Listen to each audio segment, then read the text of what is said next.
motorsport. There's this entity, the Shasta Supermoto Club. Backstory: I watched the city council meeting on YouTube. I had a whole thing about it, and I went down the rabbit hole. And I did some research, and quite frankly, I still think most of the stuff that this Shasta Motorcycle Club says is pretty accurate. That needs to happen to the place.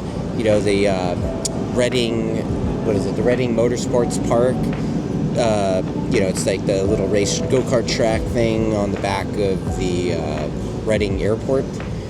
So, I did this podcast with Hawk.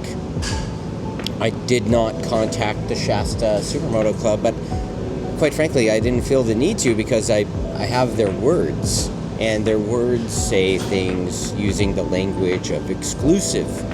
So basically, they're lobbying and seemingly producing, these are their words, not mine, meetings. It seems like city council people, members or whatever, are meeting them behind the public eye, private meetings or whatever, and they're effectively trying to lock out another motorsports organization. And now one of the owners of that club is responding to our podcast clip on Facebook, and I gotta be honest with you, like, the long-windy, overwordy comments that don't have anything to do with the explanation for why the desire for exclusivity.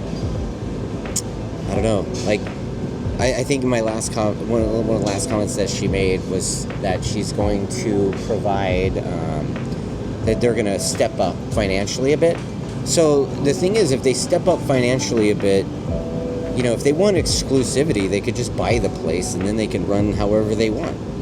And that's totally fine. But if they're a vendor, they don't own the place, they shouldn't expect exclusive rights to the place.